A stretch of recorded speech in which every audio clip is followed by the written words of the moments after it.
Good evening, Peoria. Welcome to Whiskey Talks. And today I am so pleased to have Sam Hutchison, founder and owner of Bears Bites.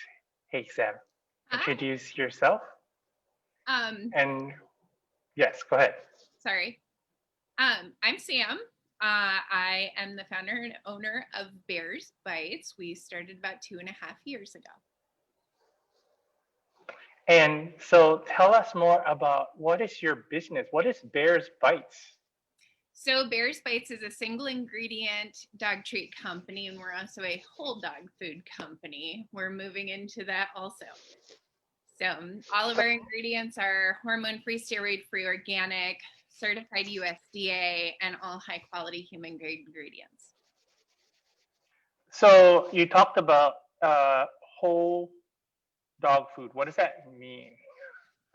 That means not processed dog food. We're not talking about kibble. So what our dog food is it's made from our same great ingredients. It's just freeze dried. So you it's still high quality human grade ingredients, all the hormone free, steroid free, nothing in it, no fillers, no preserves. Wow. And so, um, it's kind of incredible to see how far you've come in such short amount of time. I wondered if you would mind sharing with our viewers, how did you even start Bear Bites? What was that story like? So it's so about 12 years ago, our dog Sarge had some food allergies, took him to the vet, had some tests done. The vet said, well, we think he has a food allergy. And 12 years ago, it wasn't really as big as it is now. So we're like, meh. So we put him on this special dog food. It was like $100 for 20 pounds. And the main protein was chicken. Well, the food allergy that we were thinking it was chicken. And so it didn't work. Like he still had a food allergy to this food. So I started researching. And for about 6 months, I was talking to vets. I was reading tons of books on nutrition. I mean, pretty much whatever I could get my hands on. So then we got, after finding out all this information, finding out what dog foods had good ingredients, didn't have chicken in them, we got Sarge switched over to a dog food. There's only like 5 dog foods on the market that don't have chicken in them. So we got him switched over to a dog food. Then we adopted Tank. Tank had actually worse food allergies than Sarge did. Like his hair would fall out, he'd get bad ear infections, he'd lick his feet. So we got Tank also on the food that Sarge was on, all good. Then I started looking at dog treats. And there's the ingredients, if I couldn't pronounce them, I don't want to eat them. And they all had chicken in them. So we started dehydrating just sweet potato and banana, and the boys loved them. So after our 2 boys passed away, we adopted Bear, and Bear doesn't like sweet potato and banana. He likes meat. So we got to start doing meat, which in turn we were doing the meat that we eat too, like all good ingredient meat.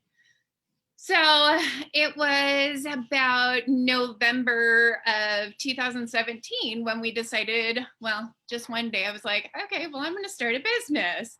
And so that's when I decided to start Bears Bites. There was a need for good dog treats.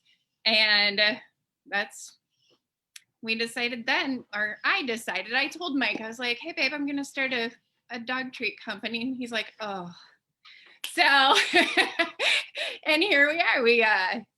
I did a lot of research. I got to find out how to start a business because I did not know anything about starting a business. So, did all the research, got all of our paperwork done with getting EINs, getting set up as an LLC, everything like that. And we launched February 8th of 2018.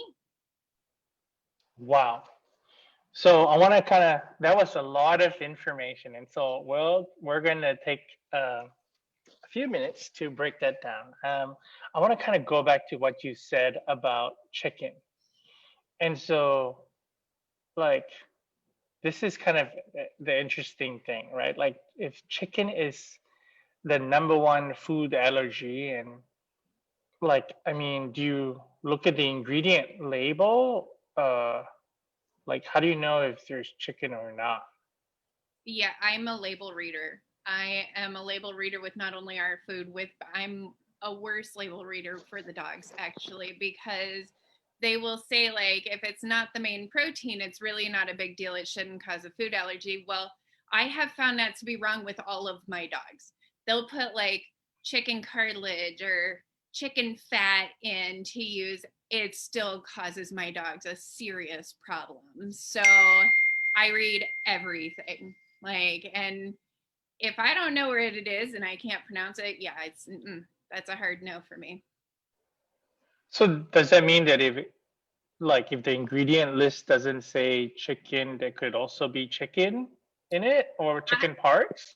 I have actually found that not normally if it's not listed because there are rules with AFCO, but there can be bad cross contamination. I actually just found this out with Bear about 6 months ago. I bought him some cookies and read the ingredients. It was a big company. So I'm like, okay, everything looks good. There was like 4 or 5 ingredients in it. Overnight, he had a serious ear infection. So there was nothing in those treats that should have caused that. So the only thing we can go to is cross contamination at that point.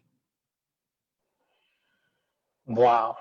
I mean, that is such a big deal. I mean, we have, significant severe allergies in humans, and now we're looking at significant and severe allergies in dogs and other pets as well. Um, okay, so let's talk a little bit about the journey that you took. Uh, what was that research like? You talked about research. Tell us more about that research process. The research into dog food and treats? Well, you started with dog treats, correct? Yes, the research into dog treats. Well, that started because I was researching the dog foods, finding out, what, well, mainly what the big allergies were, but then finding out what quality of ingredients there are. Um, Once again, cross contamination, if it's organic, if it's hormone free, steroid free, that is a big deal. And like I said, there's like, at the time, I don't know now because we don't use kibble in the house, but at the time there were 5 dog foods with high quality ingredients that did not have chicken in them. So it was about 6 months, and I got to meet a lot of veterinarians. My veterinarian was extremely helpful. So it's a lot of reading. I still read a lot of books. I still get to learn every day about this. So And so, in food for human consumption, there's the Food and Drug Administration. And so you mentioned this, I guess, governing body, APCO, something. AFCO. And how did where like is that an independent body or who runs these organizations? Well, that's the governing body of dog food, and then the FDA is kind of above them, but they really just kind of set their own.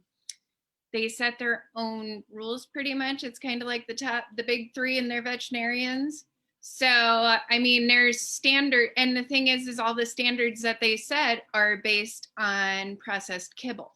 So you're looking like all of our dog food right now, our dog food that we're working on, we're going through AFCO standards because it is a certification to have. I mean, you want to make sure that dogs are getting all the nutrition that they have. The only problem is when you go from kibble to whole dog food, it's a little bit different because kibble has a lot of synthetic vitamins in it, where with whole dog food, it's got real vitamins. So they work a little bit different. So you have a little bit different standards there.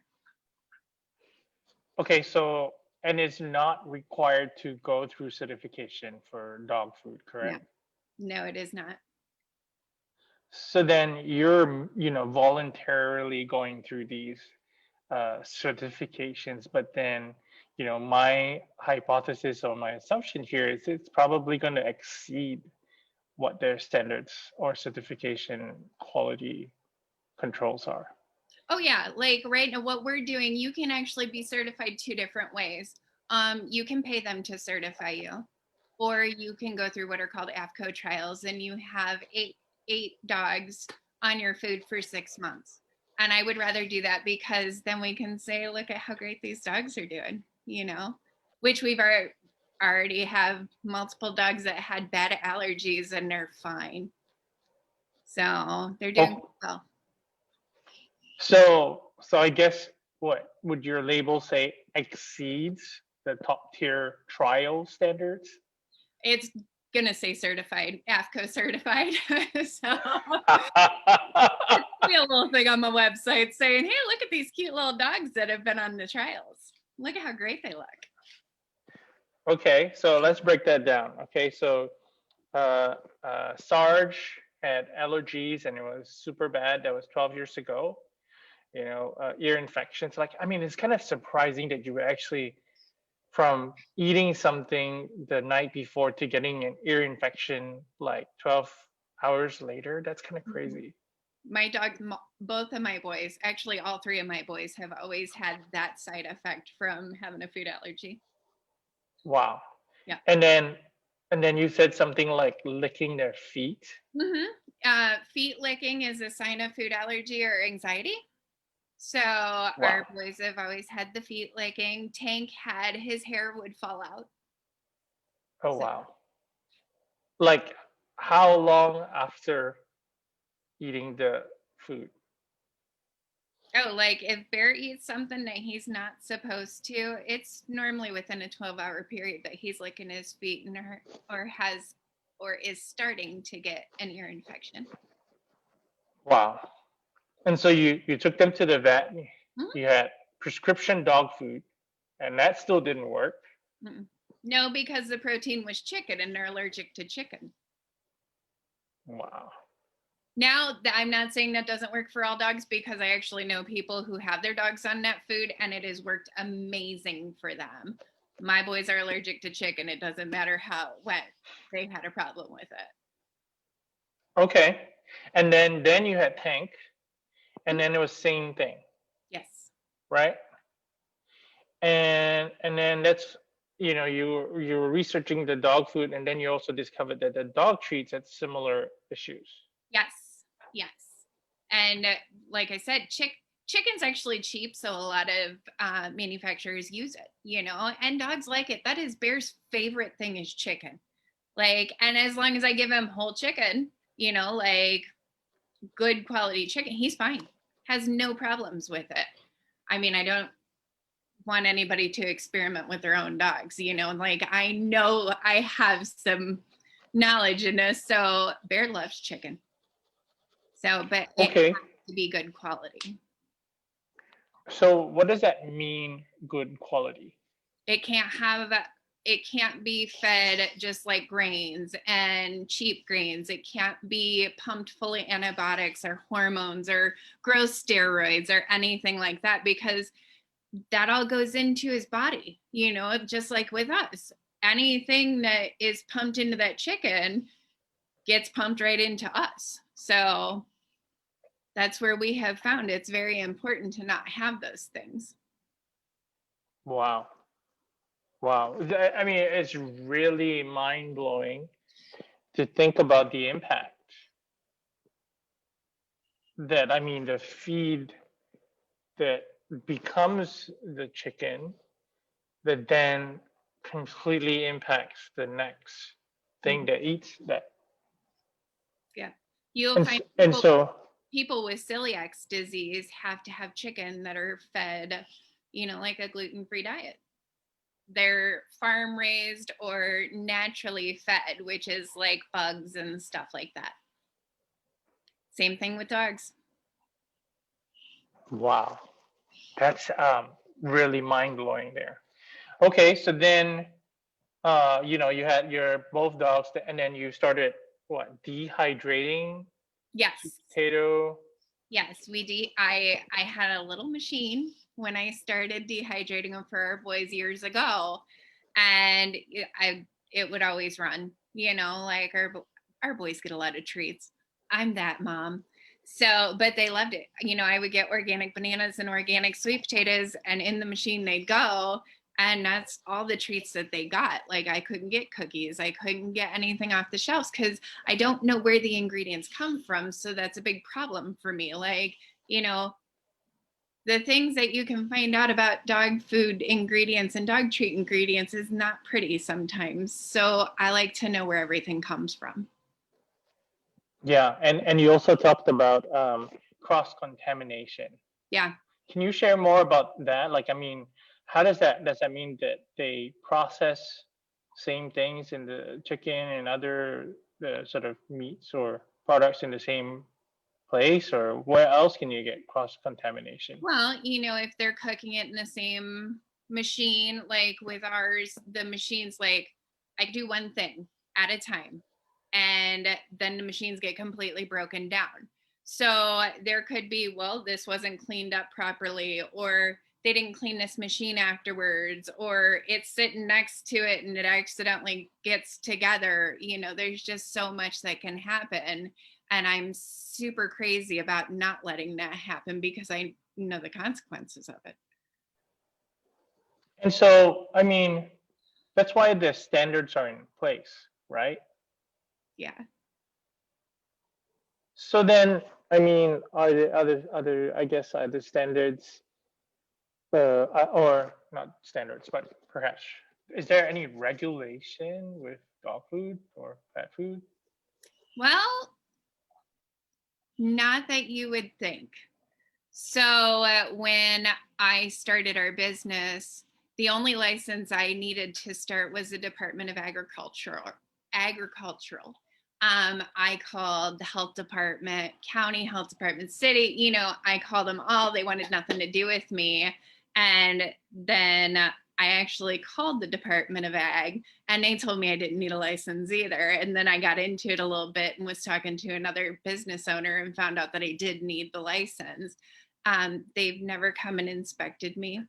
Nothing. I write them a check and they send me my license. So, I mean, when I'm working and everything, my shop's cleaner than a lot of places, even for people, because I'm kind of a spaz about that. Like, one day I do one meat. Like, I don't ever, like, there isn't like, oh, in the morning I do this, in the afternoon I do this. Like, it's a one day I do 100 pounds of something and then clean up, and then the next day I do a different flavor. So Yeah, I mean, and that's the thing, right? Like, you would think that if there's a license and then there are regulations or some sort of standard, but then stuff like this happens. And obviously, we have that in the FDA too. So, okay, right. let's let's move on. Okay, so then you said you decided one day to start your business. Yeah. Right? Because you were seeing this to be a need. Well, like, how did you know that this was a need above and beyond your own dog? Well, I was giving them to my friends too. So, they knew that, well, I'm kind of a spaz when it comes to my boys. So I'm that mom. So they knew if I was making dog treats, there was a reason, and we'd all have conversations. But then I'm giving them to my friends, and started watching the shelves also and finding, oh, well, now there's these dog treats, single ingredients, but nobody knows where anything comes from. So you don't know the quality of the meat. So there was a need. The allergies are getting worse. So there's a need for these treats. And I was like, oh, I'm going to start a dog treat company. Let's do this. So. Okay. So what, you woke up one day, you had a full-time job? Yeah. Wait. Okay, wait. Hold on. Before you kind of get into it. So you're saying, you were doing this for a while because of all the allergies, and then you're giving away to friends. You were seeing the shelves, and then suddenly you, like, literally overnight woke up one morning and, like, I'm going to start a dog treat company. Is that real? That's for real. Like, Mike thought I was crazy, and this is not an uncommon thing for me. I mean, it's an uncommon thing for me to start a business, but like, just to wake up one night and be like, oh, I'm going to do this. Like, when I decided to run the marathon, I woke up one day and I was like, I think I'm going to apply to run the marathon. And I got in. So it's, this is not uncommon for me just to wake up and be like, oh, so we're going to do this. Like, okay, this one was a little bit of a bigger scale than going and running a marathon. But yeah, I seriously told Mike, I was like, hey, I'm going to start a dog treat business. And he pretty much shook his head because he knew once I started something, we were doing it. Okay, so you must have had some people in your family members that have started a business, yes? My sister and my oldest brother both own businesses. But it wasn't a big thing for us in our family. We were raised just to, work for somebody. You work for somebody, you retire, you grow old and die. It wasn't, hey, you guys should be entrepreneurs. You should start your own business. No, that's not the way we were raised. So 3 out of 5 of us kids actually own our own businesses though. So we got the bug. We got the entrepreneur bug. So did they start their businesses a lot earlier than you did? Like, what was that?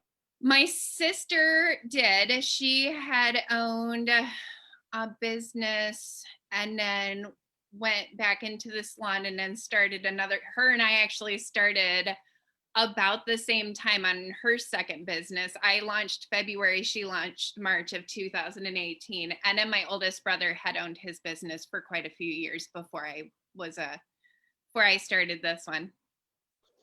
So did you ask for advice from your brother in terms of starting a business, or like how did that work? No, I didn't really tell anybody that I was doing this at first. Wait. Hold on. Why wouldn't you tell anybody that you were doing this? I don't know. I just started plugging away and figuring out what I needed to do, and really didn't see it important to tell anybody I was doing this. Like Mike knew, and I had a good friend that knew, but that was pretty much it. Like I didn't go around telling it. I think it was January before I actually told anybody, hey, I'm about to do this. So Okay, so but you opened February 2018, correct? yes. And then are you saying like the 1 month before then you started talking about it? Yeah, because actually I originally planned on launching January 1st. And it takes a little bit more to figure out how to start a business than like a month and a half. And, you got to have paperwork and, the federal government and the state of Illinois. So, you got to kind of figure that stuff out. So the January 1st deadline wasn't really realistic. So it ended up launching on February 8th of 2018. Okay, so just I guess a month, just under 40 days. Yeah. Okay, so suddenly you had a business, Bear Spice. Yeah. LLC, and you were still working at the same time? Oh yeah, I worked full time and I worked in an accounting firm, so it was tax time too.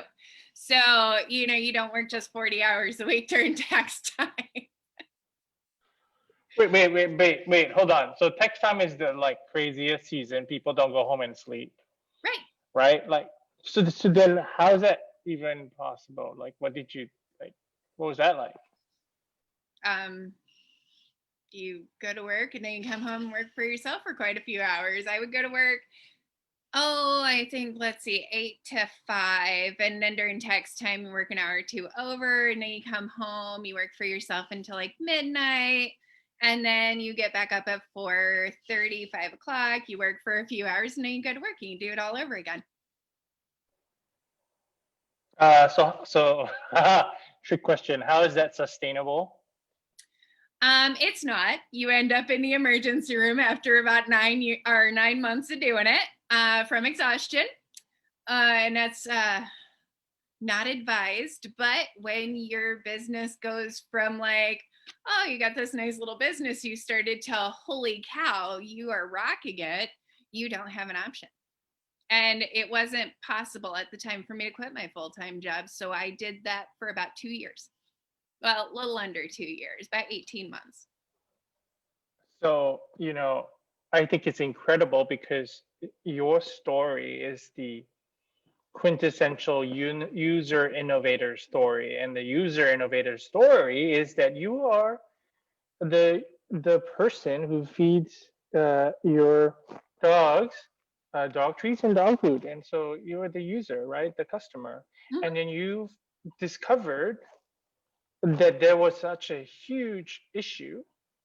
And by discovering and experimenting and creating your own dog treats, single ingredient dog treats, and then now whole dog food, suddenly things just change. I mean, that's incredible. What would you say to our audience for others who are along similar journeys as a user innovator? They have such a big pain that they feel like they have to do something about it. What would you say to them? Do it. Like, if you see a problem and you have a fix for it, and you think it's like, people have that problem, like other people are having the same problem that you're having, do it. Start that business, get going, because people are going to rally around you and be like, oh, thank God you're doing this. We didn't know what to do. So Yeah, so I like the Yoda quote. It's Yoda says, "Do or do not, there is no try." And it really makes sense because trying, right, the act of trying gives you permission to not do. yes, if you get in your own head and you start thinking about it, you're not going to do it. Like, we've tried other treats, like we've tried other flavors. When I say we, poor Mike gets abused a lot. So, but we've tried other flavors, but I don't think about it. I'm like, okay, we're going to do this. And I go get it and I throw it in the machine. It may or may not work. I don't know. But we've tried other ones. They didn't work. We're getting ready to launch chicken. So we'll see how that works too. No, sorry. So Barrett wants in on the action too, guys. Yeah. He's right? sitting here staring at me. Okay. Okay, so let's go back to what we were talking about. So you launched your business, Ferris Bites, in 2018. Mm-hmm. And then suddenly you were like inundated with orders, as I understand it. Is that correct? We launched in February. I did my first farmer's market in May, and it went crazy. Like, we grew fast. We did not expect to grow this fast. We had a 5-year plan, and so that 5-year plan has, before our 2 years, it was gone. So we tried to make another one and we surpassed that one. So we just kind of quit making plans. So So what would you say when some person asks you, do you have a business plan? What would you say to that? I have an actual business plan. Finally I got one this year. But as for like what's going to happen in 5 years, I don't know. Like, Mike and I used to, okay, well, this year we're going to do this. And then 5 years down the road, we'll be able to get a manufacturing facility and do this. Well, we did that already. So I don't know what's going to happen in 5 years. I don't have a plan yet. But I do have a full business plan on paper now. I learned that this year. Okay, so yeah, that makes sense. You have to have a business plan at some point of scale. Yes. Right? Yes. But in the early days of starting the business, you had a 5-year plan. Mm-hmm. How fast did that 5-year plan get thrown out of the window? What was that like? 18 months. So in 18 months from starting our business, I met with buyers for Camping World, and they signed us on and made us national. I quit my job, my full-time job, and launched Bears Bites full-time. So yeah, 18 months is about where we were. You know, we no. So yeah, sorry, Bear. No. At some point, I think maybe at the end we'll have Bears Bites do a cameo. Yeah, he doesn't understand who's here is the problem. Like he hears you talking and he's like, "Wait, what's going on?" So Right, right. Okay, so let's go back to your business. So you were working from home with your business? yes, so when Camping World decided to take us on, we had these cute little commercial dehydrators. So we knew at that point in time I was having a hard time keeping up with orders anyway. So gotta love Mike. He found me these really cool industrial dehydrators, and he set up the basement for me to move in there so that I could run my business full time from home and fill Camping World orders and all the other orders that we get because we have a monthly box, and you know we have online orders, and then we do events and stuff like that. So And so, so if I understand correctly, you started part-time, then you kind of had to go full-time because there was this deluge of orders. yeah, And then you were processing everything by hand. yes, I was cutting all of everything by hand, like with a knife. I had a really cool knife. I mean, don't get me wrong, but everything was cut by hand. So I would spend 8 to 10 hours a day cutting all the beef heart, beef liver, pork, you know, all of it. And then one day Mike got me a really cool slicer. It's like a big deli slicer. So that made it a little bit easier. That cut my time down in half. And then as time went on, he found Mike is so awesome about finding me cool equipment, like things you never thought you'd get excited about. I get excited about them now. He found it's a stripper. You like throw a chunk of meat in it and it comes out in strips. So like my uh, time of cutting is like a quarter of what it was when I was sitting in my house cutting each piece unevenly and tiny. So now I don't do it all by hand anymore. None of it is done by hand, actually. I have machines for everything now. Okay, so left field question. You talk about Mike a lot. Yeah. What is Mike's role? Um, so Mike is actually a manager of the company, but really he is my fixer. He's my maintenance guy. He is my driver a lot when we have to go get equipment. He has gone all over the United States to get me equipment. He finds my equipment, fixes my equipment. If I have to have an extra set of hands, he comes out to the shop and helps me. Now, mind you, he works every single day on third shift. So he works for Caterpillar and then he comes and works for Bears Bites. That is so amazing. And really, what I was alluding to is I can't emphasize enough the importance of team. So it sounds like you guys make a really good team. Yes, we do. So we've been together 20 years and he knows like when I put my mind to something, it's going to get done. So I am so thankful for the support that he's given me. Yeah. So a lot of people think that the product or service or experience you're developing, that's probably the biggest thing, but the I guess the best open secret is that the team is one of the largest components of the entrepreneurship success pie. Oh yeah, I couldn't do it myself.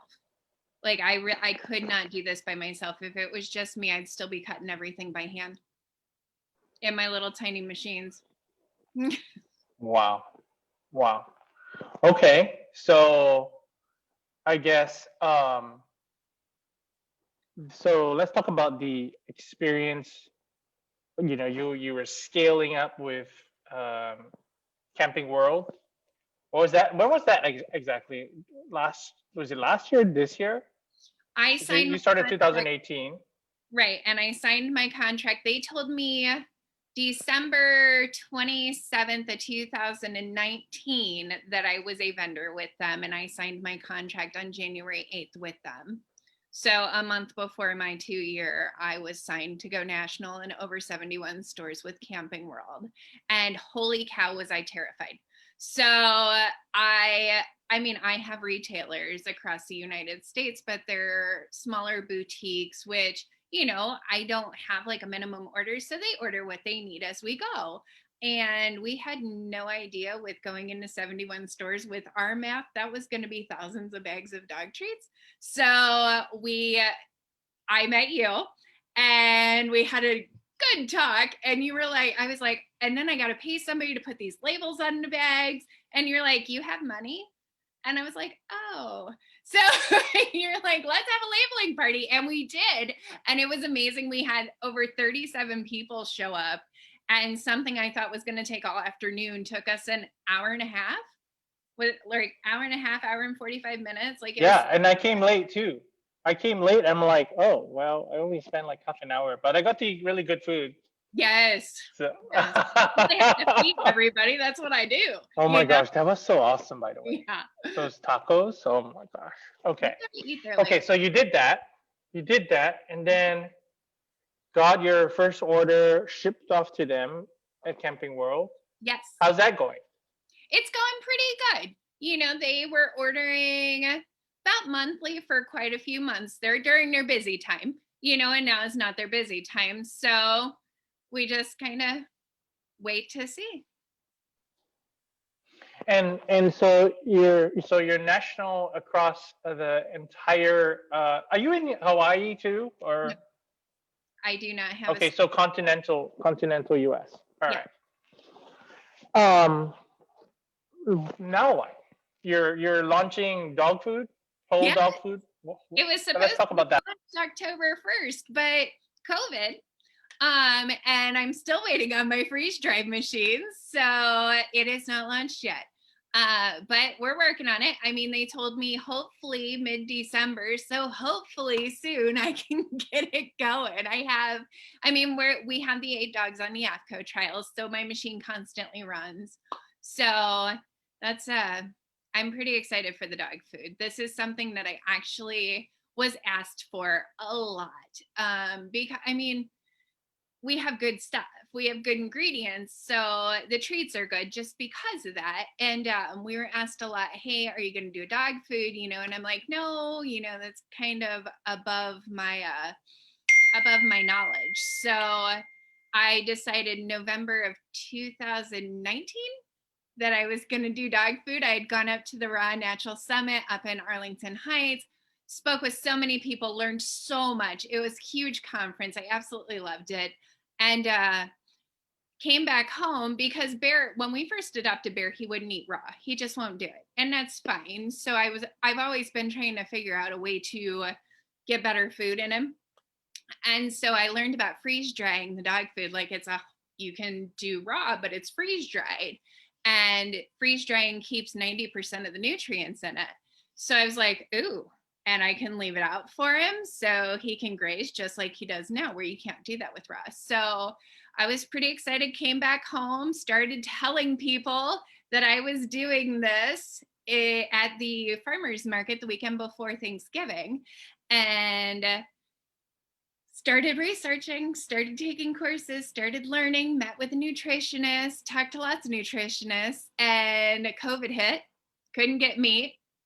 So kept learning.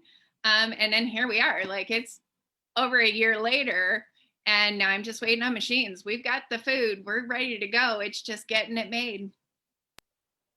So you talked about, you really hit on a really important point, the value chain and the supply chain, right? The coronavirus happened. Yes. And then you had supply issues. Share more about what that was like for you. So when Corona hit, people kind of panicked and started to buy tons of meat. Well, my business is based on meat.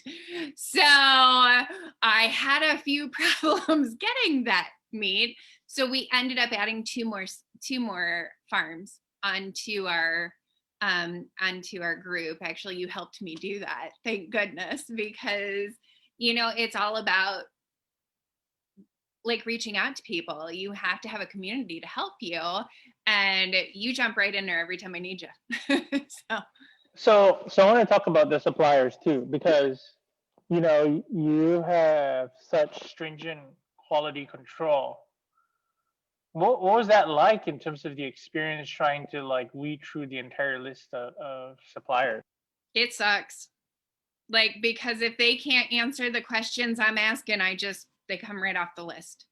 And my questions are not real hard, but when they can't answer them, and I'm kind of a stickler, because if I ask you a question, you have to hem-haw to figure out your answer. You might as well just not bother answering me, because I have a standard and that's the way my meat is.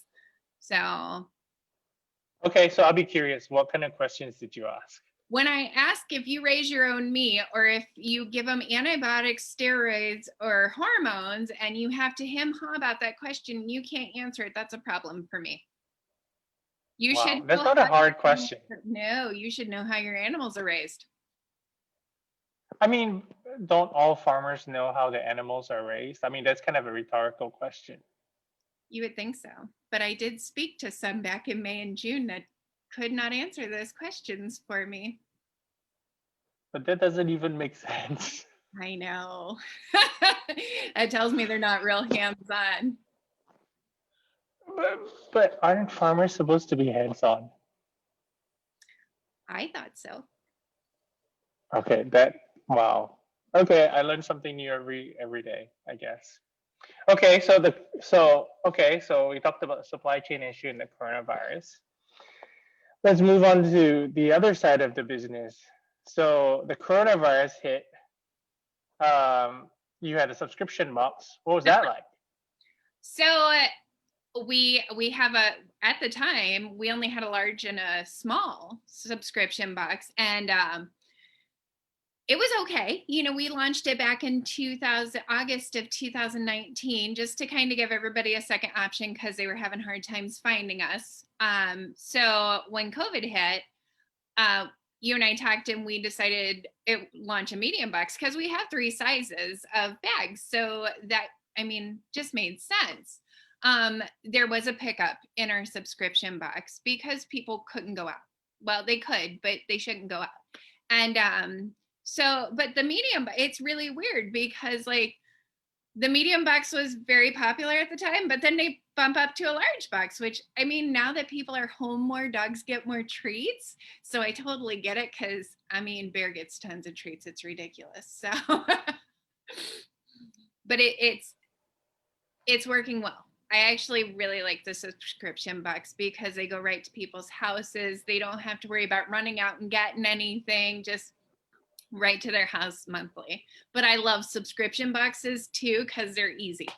You don't have to think about it. Yeah, and it's just recurring from a business perspective. Yep. Awesome. So I want thank you for sharing that, because that was always a challenge, right? Like, and by the way, were you always sort of, like a e-commerce from the start? With the business, yes. That was one of the stalling points for setting up my business, is because I'm not good with computer stuff, and I had to set up a website. And thank goodness for my friend Randall, because he helped me set up that website, but he wouldn't do it for me, because he told me that I could do it myself, which, God, I cried a lot. But it took a while, but I've always had a website to go on. My computer keeps. I think you're getting quite popular. Yeah. That's why it's dinging. Yeah, it's my dad and my sister. So. Oh, okay. Did you tell them about the TV show today? Yeah, I told my dad, I was like, hey, for the next hour, I'm gonna be in a meeting. So if you need me, text me. Well, they just want to say hi. All right. So, trick question. If you had to do this all over again, Would you do anything differently? Nope. Yes, no, why? Nope. I would do it exactly the same because, and here's why. I mean, I've struggled, don't get me wrong, but the struggles have made me the business owner that I am. You know, if I didn't do it the way I did it, I wouldn't have the knowledge that I have now either. So I wouldn't change a thing. I mean, I might cry more, but that's about it. Okay, so we have a question. Where would you like Bears Bites to be in 5 years? Didn't we already cover this? That I have zero idea what's going to happen in 5 years. Well, one can dream, right? I mean, I would love to be a household name. That is my. Wait, but aren't you already a household name? Well, locally, but I love to be household across the United States. Like Kleenex when you think about tissues. Yes, like when you think of dog treats, you think of Bears Bites. When you think of dog food, you think of Bears Bites Banquet. I mean, why not? Great. Okay. I'm working on it. No, there you go. And if you're watching and you have a dog, you should totally get a bag of Bears Bites single ingredient dog treats. Next question. Okay. Could there be a Bears Bite store one day? There could be. We were trying to work on it at the headquarters, but things have been a tad bit crazy and we have not been able to get it in place. But one day we would love to have where people can just come out to the shop and pick up their Bears Bites. But I mean, I'm perfectly happy with all of my stores that carry Bears Bites and everybody who supports us there too. Awesome. And so, you know, we have many entrepreneurs and innovators watching in our audience. What would you say in terms of sharing your key lessons with them on your journey? What would you say to them? So don't hire your friends because they're not your employees. Do it yourself, get the knowledge yourself. Like it would have been so easy for me just to call a nutritionist and have them get my blend ready and me just make it. But then I couldn't answer questions about my blend. So having the knowledge is key. Like you have to have the knowledge behind your product. So learn, you know, those are the main ones. Those are the most important. Yeah. The knowledge is really the most important thing that I have. You know, I worked with nutritionists. I didn't have them do my stuff. So, I mean, I have the knowledge now. You make a really good point. Knowledge is power. Right? You said you wouldn't be able to speak to the product in the same way had somebody else created it. Right. Right. It would have been very easy to just say, okay, here's my nutritionist, give me a blend and we're good to go. But instead, I spoke with them. I took classes on it. You know, they worked with me and really I came up with the blend and got it approved by them. So that way I know how much I needed of each thing to actually get it going and make it to where it meets all the standards. And if I understand correctly too, you also did your own marketing and advertising. I did for a while, yeah. I just hired somebody to help me with social media. But okay, but in the beginning you started yourself. Yeah. I have done everything up until I hired Logan a month ago, and he does my social media for me. So here's a question. What would you say to a super early stage startup trying to get off the ground, hiring out marketing, hiring out all these and outsourcing all these things? What would you say to them? I wouldn't do it, but I haven't for 2.5 years. First off, I don't have Sorry. as a business, I don't have the money to do that. I probably should have let it go a lot sooner than I did, but I also thought I needed to do everything. So I am not a social media guru, and that is where I stood on that. Like, it was time for me to get help because I was only as far as I could take myself. So, but I mean, I don't outsource things. I actually just spoke with a lady 2 Saturdays ago, and she was telling me about a dog treat company down where her son lives, down in Nashville, and they were working with a co-packer to start doing freeze-dried dog treats. And I was like, well, that's great. I do mine in-house. She's like, I'm sorry, what? I was like, I touch everything. Like, I don't send it out. I don't have people do things for me. Everything is made in-house. And her response was, well, I'm going to be buying my dog treats from you. So, So it could also be argued that it sounds a little bit like a control freak. oh, I am a huge control freak.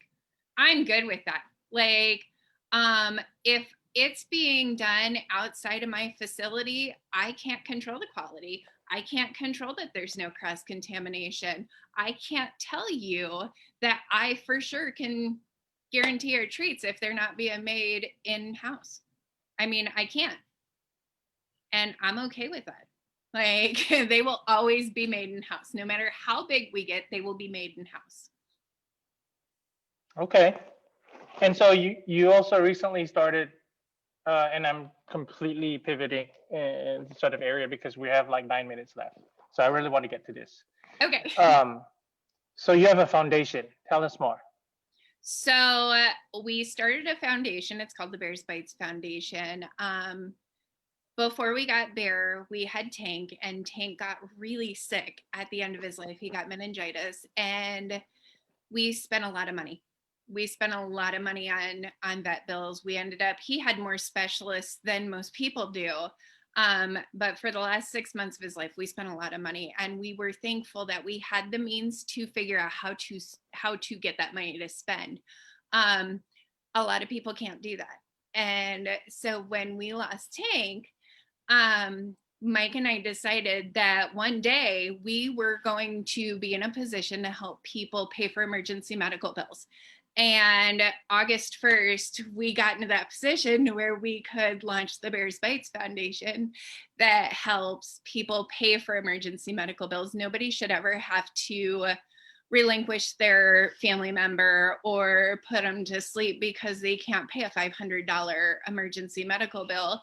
And a lot of people can't just write a check for that. And we get it, like, but we don't want people to have to worry about that. And so that being said, we have the foundation set up. We also are kind of an information hub. We want people to know, oh, well, if you need shots, but you can't afford this, there's this low-cost clinic, or there's multiple things that we're setting up on our website so that people can just get that knowledge, and then we're here to help with the emergency medical bills. So wow. So not only are you a for-profit business, yeah, you've been able to scale to a point where you're suddenly now also have a not-for-profit arm. Is that correct, with the foundation? yes.